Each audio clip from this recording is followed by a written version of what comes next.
모닝뉴스 시간입니다. 국내 증시에 영향 미칠 만한 6가지 소식들 꼽아드리겠습니다. 첫 번째 소식입니다. 네, 요소수 대란이 최근에 일어났는데요. 최근에 오픈마켓에서 해외 직구로 요소수를 판매하는 사례가 늘고 있습니다. 그런데 해외 직구를 통한 요소수 구매도 앞으로는 불가능해질 전망입니다. 중국 정부에서 대량 수출 이외에 개인 판매에 대해서도 선적 자체를 금지했기 때문인데요. 한 배송 대행 업체는 공지사항을 통해 중국 해관이 공문을 통해서 차량용 요소수를 수출 제한 품목에 추가했다고 밝혔습니다. 오늘부터 선적이 불가하게 됐으니 이미 주문한 상품들은 취소하길 바란다라는 말을 덧붙였는데요. 우리나라는 요소수의 원료가 되는 요소의 거의 전량을 중국에 의존한 탓에 품귀 현상이 심화되고 있습니다. 정부는 산업용 요소를 차량용으로 전환하는 방안 등을 검토하고 있습니다. 두 번째 소식 보시겠습니다. 어제 NC소프트 주가가 급락했는데요. NC소프트가 어제 출시한 이 리니지 W가 애플 앱스토어에서 매출 1위를 달성했다고 밝혔습니다. 다만 매출 규모는 공개하지 않았는데요. 리니지 W는 오후 4시 정도부터 1위로 올라섰으며 대만 앱스토어에서도 매출 1위를 기록 중이라고 회사 측은 전했습니다. 리니지 W는 한국과 대만 그리고 일본에서 12개국에서 동시 출시되는 모습이었는데요. 서비스 시작과 함께 접속자가 폭주하면서 일부 서버가 17분에서 길게는 60분간 다운되기도 했습니다. NC소프트는 오후 6시에 서버 12개를 추가로 개설해서 120개 서버를 운영할 예정입니다. 세 번째 소식 살펴보겠습니다. BGF가 엔지니어링 플라스틱 전문 제조업체인 코프라를 전격 인수한다고 밝혔습니다. 코프라는 고기능성 엔지니어링 플라스틱 소재를 생산하는 기업으로 자동차와 전기전자, 건설 분야의 포트폴리오를 보유하고 있는데요. 특히나 연료 효율을 높이기 위해서 경량화를 시도하고 있는 자동차용 고기능 플라스틱 비중이 80%를 차지합니다.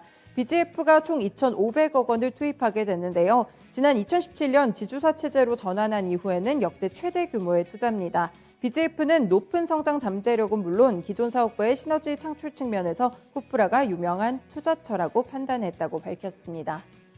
네, 기업들 실적 발표되고 있죠. 장마감 이후에 또 긍정적인 실적 하나 나왔는데요. 바로 FNF의 실적입니다. MLB와 디스커버리 사업을 영위하고 있는 FNF가 올해 3분기 연결 기준으로 957억 4,700만 원의 영업이익을 기록했습니다. 이는 전 분기 대비해서 봤을 때 121.7% 증가한 수치인데요. 같은 기간 매출은 66.8% 증가하면서 3,288억 9,700만 원으로 집계됐습니다. 영업이익 기준으로 FNF의 3분기 실적 사상 최대치고요. 중국 법인의 고성장의 전체 실적을 견인했으며 올 들어서 분기 실적 최대치 경신이 지속되고 있습니다. 다음 소식 살펴보겠습니다. 한미약품 관련 소식인데요. 내성을 극복한 혈액암의 신약 후보 물질 기술을 4,961억 원에 기술 수출했습니다. 한미약품은 급성 골수성 백혈병 치료 혁신 신약으로 개발 중인 억제제를 캐나다 기업인 앱토즈 바이오사이언스에 기술 수출했다고 밝혔는데요. 앱토즈는 미국 나스닥에 상장돼 있고요. 혈액질환 분야 연구개발 전문 생명공학 기업입니다. 캐나다 토론토에 이 본사를 두고 있는데요. 앱토즈는 이번 계약으로 전 세계 개발과 상업화에 대한 독점적인 권리를 확보합니다. 한미약품은 앱토즈로부터 확정된 계약금 1,250만 달러, 하나로는 148억 원을 60억 원 규모와 현금 89억 원 상당의 앱토스 주식으로 나눠서 받는데요. 이후에는 다양한 적응증에 대해서 단계별 임상 개발과 허가, 그리고 마일스톤으로 최대 약 4,961억 원을 수령하게 됩니다. 마지막 소식 보시겠습니다. SK이노베이션의 배터리 사업 자회사 SK온이 중국 배터리 4공장 신설을 위해서 3조 원을 투자하기로 결정했습니다.